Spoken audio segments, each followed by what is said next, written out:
Let's face it, losing weight in your 40s and 50s isn't the same as it was in your 20s. That metabolism shift is real. Trust me, I've been there. Those old tricks just don't cut it anymore. Remember when you could practically live on pizza and beer and still rock a six-pack? Yeah, those days are gone. But the good news is you can still get in killer shape. In this video, I'm going to break down the 5 biggest mistakes I made trying to lose weight after 40. And more importantly, I'm going to share what actually works when your metabolism changes. We're going to ditch the fad diets and the endless hours on the treadmill. If you're tired of yo-yo dieting and endless cardio, this video is for you. It's time to work smarter, not harder, and get the results you deserve. Let's do this! One of the biggest mistakes I made was falling into the cardio trap. I thought that if I just logged enough miles on the treadmill or elliptical, the pounds would melt away. And while cardio is definitely important for your overall health and calorie burning, it's not the be-all and end-all of weight loss, especially as we get older. Here's the deal. Over-relying on cardio can actually work against you. Why? Because it can lead to muscle loss. And guess what? Muscle is your metabolic engine. It's what helps you burn more calories even at rest. So if you're constantly breaking down muscle with endless cardio, you're actually slowing down your metabolism, the exact opposite of what you want. Instead of living on the treadmill, focus on incorporating a balanced mix of cardio and strength training. Think of it this way. Cardio helps you burn calories in the moment, while strength training builds muscle, which keeps your metabolism revved up long after your workout is over. Trust me, it's a powerful combination. Another mistake I made was thinking that skipping meals would help me lose weight faster. Sounds logical, right? Less food, fewer calories. But let me tell you, it backfired big time. Here's why. When you deprive your body of food for long periods, your metabolism goes into survival mode. Think about it, our bodies are designed to protect us. So when you don't eat, your body thinks it's in a famine and starts holding on to every calorie it can get. This means that when you do finally eat, your body is more likely to store those calories as fat instead of burning them for energy. Talk about frustrating. Instead of skipping meals, focus on eating balanced, nutrient-dense meals throughout the day. This keeps your metabolism humming along nicely and helps prevent those blood sugar spikes and crashes that can lead to cravings and overeating. Remember, consistent fuel equals a happy metabolism. Chapter 3. The power of strength training.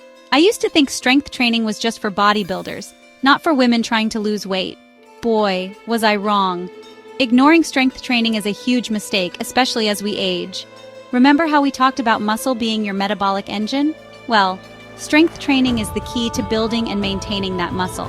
As we get older, we naturally start to lose muscle mass. This is a normal part of aging, but it also means our metabolism takes a hit. The good news is, we can counteract this by incorporating strength training into our routine. And no, you don't have to become a powerlifter to reap the benefits. Aim to lift weights or do resistance exercises at least 2 to 3 times per week. You can even use your own body weight for resistance. Think squats, lunges, push-ups, and planks.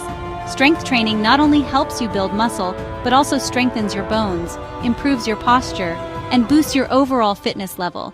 It's a win-win. Chapter 4. The Sleep Saboteur. Okay, ladies, let's talk about sleep. I used to think that sacrificing sleep was just part of being a busy woman. I'd burn the midnight oil, then drag myself out of bed for an early workout. But here's the thing, not getting enough sleep is a major saboteur when it comes to weight loss. When you're sleep deprived, your body produces more of the stress hormone cortisol. And cortisol is a major culprit when it comes to belly fat storage. Not only that, but lack of sleep also messes with your hunger hormones, making you crave sugary, fatty foods. It's a recipe for disaster. Aim for 7 to 9 hours of quality sleep each night. Make it a non-negotiable part of your routine, just like brushing your teeth or eating your veggies. Your body and your waistline will thank you. Chapter 5. Taming the Stress Monster. Let's face it, life is stressful, but here's the thing. Chronic stress can wreak havoc on your waistline. Remember cortisol, that pesky stress hormone we talked about earlier? Well, when you're constantly stressed, your cortisol levels stay elevated, which can lead to increased belly fat storage. Not only that, but stress can also lead to unhealthy coping mechanisms, like emotional eating or reaching for sugary comfort foods. We've all been there. But the good news is, there are plenty of things you can do to manage stress and keep those cortisol levels in check. Find what works for you, whether it's yoga, meditation, deep breathing exercises, spending time in nature, listening to music, or curling up with a good book. Make stress management a non-negotiable part of your routine, just like exercise and healthy eating. Your mind and body will thank you. Outgrow your time to shine. There you have it, my friends, the 5 biggest weight loss mistakes to avoid after 40. Remember, losing weight at this stage of life isn't about punishing yourself or depriving yourself.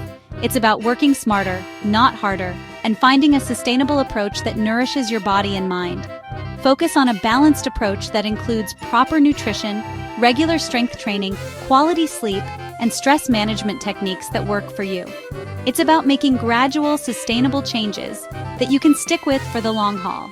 Thanks for watching, and don't forget to like, comment, and subscribe for more tips on living your healthiest, happiest life after 40.